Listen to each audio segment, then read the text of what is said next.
Hello and welcome to today's video, and this is a follow-on from the high pressure sodium, and today I'm going to do metal halide, and this is today's metal halide bulb. This is the Sylvania ERC made in China, 250 watts. And this is what they look like.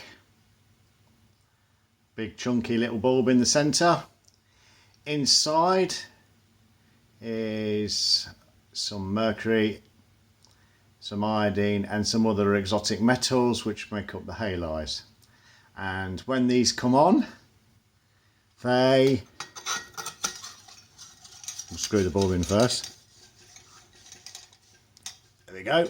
Yes, when these come on, they normally come on with a mercury green hint, and then as they get hotter, it'll flash and go to a sort of creamy sort of colour.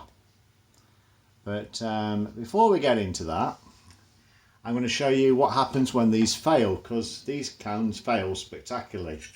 Now the etch on this one is about completely and utterly worn out. But it is, I think it says Edison, and this is a 400 watt one, so this is slightly bigger and slightly different inside, and has had a catastrophic failure. Basically, as these lights get older, unlike sodium lights which start to cycle, it comes to a point where they're only running on mercury vapor, and they go to a real strange bright green. However, they are overheating, and like this one, it is melted, and eventually it is completely and utterly shorted out. And both this little thing here, which I don't know if you can see, this metal has basically touched, so both connections are now basically together, and this bulb will no longer fire up. And as you can see, the glass globe has melted, and it was I don't know if it was this way, I don't know if it's melted down or melted up from the heat, probably up actually. And basically it's almost, I think it has actually penetrated the outer glass, because if you look at the ends, it's going rusty, which means there must be vapor, water vapor, inside this lamp. But anyway, the construction of these is slightly different. No dimple in the end, just pieces of metal which hold the lamp upright. And the one behind, which I'm going to fire up, has a little circular piece of metal in the end to keep the light centralized in the tube. Well, anyway, let's fire up the light, and again I've locked the exposure down so it is going to be dimmer than normal. You're not going to see the full brightness of this video, but you are going to see quite a lot of detail of the lamp. So let's go and fire up the light.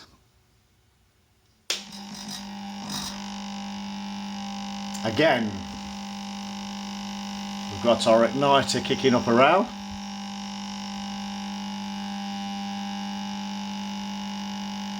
As I said, this light was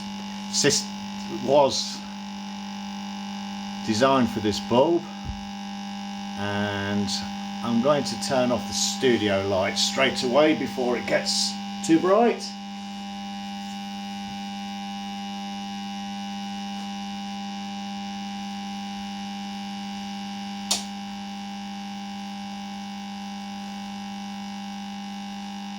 Now it's going to get very flickery, this video, but as you can see, it's also quite green at the moment,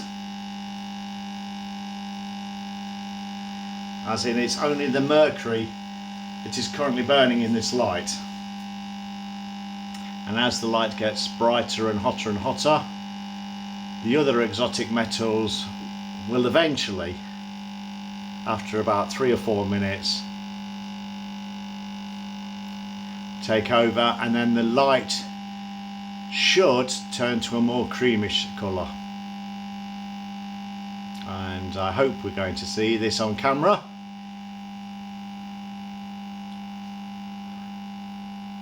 The igniter is calming down and the light is now starting to get very bright. Now there is UV being produced by this bulb at the moment, but the glass is obviously stopping it from exiting the light. It's bulb itself. If you want any more information about these lights, there are other people who have gone into more detail. I know very little about these lights, but I know that they are bright. Nowadays, it's starting to change colour. It's trying to go, it's still a little green, but it is changing. And yeah, they were used mainly in the street lights in the city centre of Leicester. And obviously football grounds, many football grounds used to use them, some still do. Car parks again, basically the people replaced the old high pressure sodium fittings for these for a short time, but energy efficient they're not. So as in quite a lot of these lights, they have been replaced by LED. In Leicester they are only replacing these lamps as they basically burn out, so there's still quite a few of these left.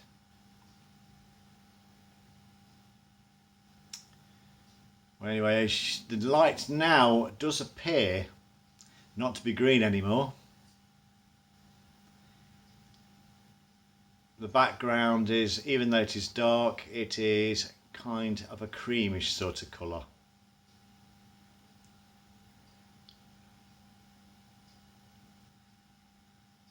And the light is now completely quiet.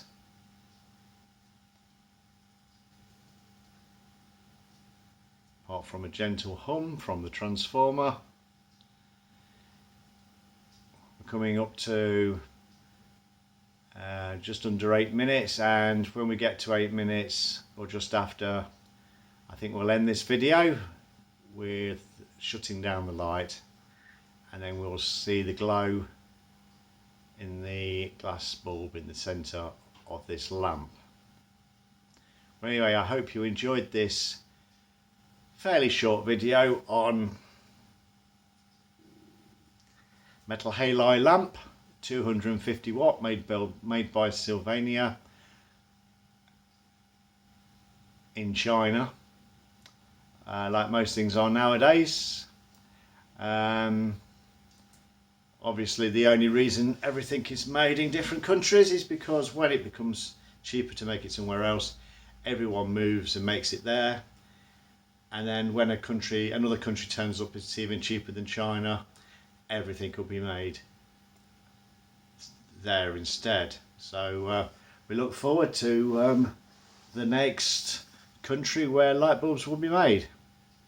Anyway, thank you for watching, and I'll switch off the light now and we'll watch it gently cool down. And once again, thank you for watching.